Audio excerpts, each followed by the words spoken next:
Good shot, Nicole. Nothing to it. Hey guys, it's Will. I'm Mike. This is First Watch, the show that's part review, part reaction. It's another very special day for us because guess what? Look, it's an Andy Sidaris movie. Big ol' Andy's back. Big ol' Andy. He's like 5'5". Nah, he's like 5'6". Julie Strain is like a foot taller than him in those videos. She's like a foot taller than everybody. She's not like 8 feet tall. She's 6'1". Anyway, this movie is called... Well, then he'd be 5'1". What? He's not 5'1". He's like Danny DeVito. He's like 5'5", 5'6", but about 250. But I like the name Big Ol' Andy. I think that's how we should start about playing. 5'5", 250. Big fella. This movie is called Do or Die. This was released in 1991. This is the 6th movie, right? In Sixth. the BBB/GGG Bonsall It's Girls Guns and G-String series. Hell yeah. This was released by Mill Creek, as were the other ones. So if you've been watching this series of us reviewing these movies, you know all about that. Like I said before in other videos, we'll include links in the description of this video where you can go check this out. So Pat Morita is in this movie. For some reason. Probably better known as Mr. Miyagi. Well, Why? I would imagine at this point in his career, He he just wants to wasn't have getting a fun. ton of roles, Yeah, right? maybe he just wants to have some fun. I mean, it's like very well documented that there aren't a lot of good roles for Asian actors, right? Asian American actors. And he's in his 60s at this point, so it's like probably not like a lot of people knocking on his door being like, hey, will you be in our movie? But Eric Estrada appears in this movie again. Now, if you saw our review of Guns, which was the previous film in the series, you'll know that Eric Estrada was the bad guy in that. And spoiler alert, he dies. So he's alive in this movie. He's a good guy. He's in the Navy or something, or the Air Force. He's a military officer, and he becomes involved in the drama with the primary agents. And as Mike pointed out as we were watching this movie, not a single person in this movie they were all in the previous movie are like, hey, why does that guy look identical to that arms dealer that we killed in the They just last accept time it. around? It's just a rando dude. But so Donna Spear is back. Roberta Vasquez is back, who's my favorite thing about these movies. She's my favorite of the cast. Of course. Cynthia Brimhall is back, and she has another song. This time it's a country song, and the last one it was more of a pop song. And in the introduction on the Blu-rays here, Andy Sidaris talks about how great of a singer she is. And every single time she's in a movie, that's what he mentions. Yeah, her singing ability. What else is he gonna say? And then there's a new woman in this. There's a new woman who is like, she has the type of implants where you're like, how would you put a seatbelt on? They're big. It's like, it's obscene to the point of being like, how does that even work? So I looked her up. He looked her up during the movie, and I was like, what? I jokingly said, what are you doing over there looking at naked pictures of the cast members? And that was exactly what he was doing, like a belligerent animal, just heaving his breath. I was just seeing who's no in the movie pants and doing some research. Farting everywhere. I had pants on. No pants, just farting Did I not everywhere. have pants on? You were just wearing boxers or something. It's hot, and just I was just farting wearing everywhere, looking at naked I might have pictures. been farting. It's a great day. It was a Friday night. We were watching this movie. I was drinking. Friday, it was a Sunday. It was a Sunday. I was drinking, underwear on, farting, misting, burping. You were drinking just amazing. cherry Coke, though. You weren't like delicious. pounding like Johnny Walker. It was amazing, and this movie was amazing. So this is his. So although we should do a plot synopsis before we get into everything.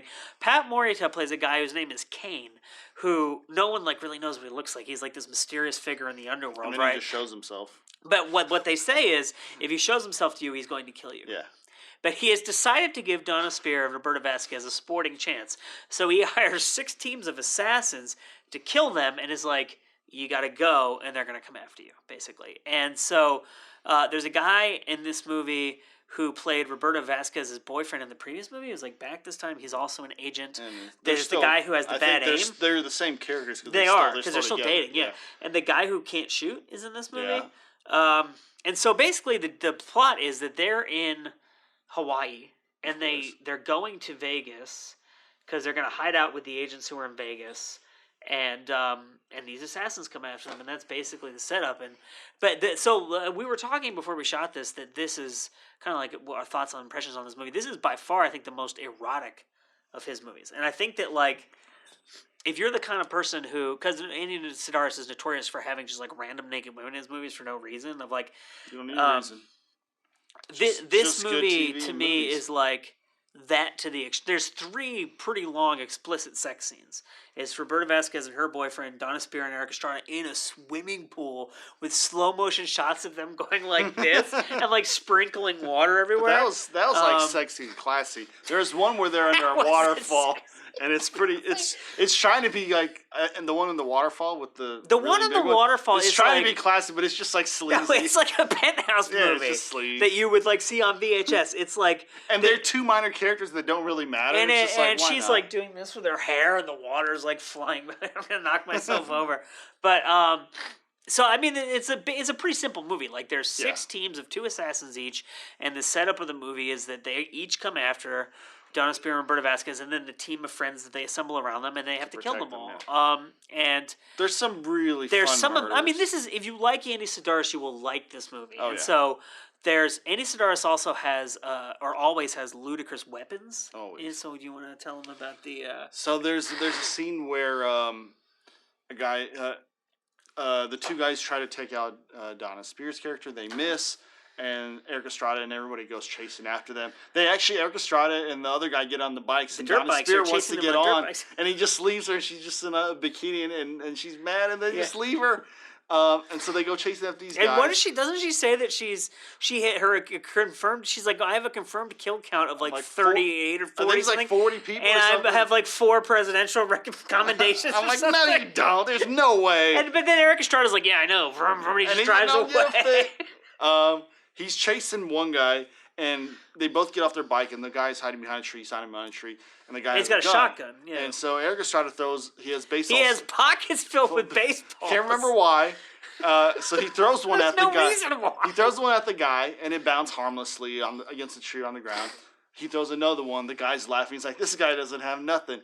And then so he holds his gun like a baseball bat. He holds his gun like a baseball, and Eric Estrada is like, he opens he like throws the last one, and he opens up, there's like a little bomb in there, and he throws the baseball, and the guy hits it, and it explodes, and it just body parts and everything goes everywhere, and it's so ridiculous and so funny. It's so good though. I think I rewound that scene because it was just so absurd. It's amazing. And then it's always like after they like brutally murder someone, they're like, yeah. I should have thrown him a slider.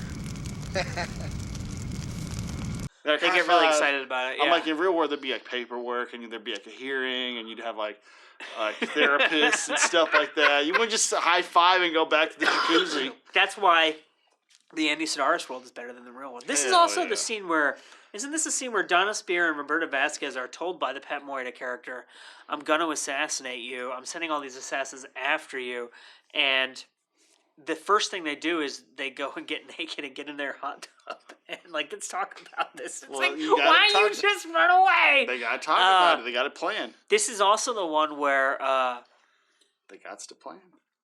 That's true. They do got to plan. Got to. I forgot what I was going to say. I got distracted. But... yeah, I mean, it's a really fun movie. If you know who Andy Sidaris is, you'll know what you're in for. And you'll like it. If you don't, it's a real treat. The movie is Do or Die. It was released by Milk Creek, as we said before, and we'll include all the links and fun stuff where you can go and find them. My name is Will. I'm Mike. Thank you for watching, and we will see you next time. See ya.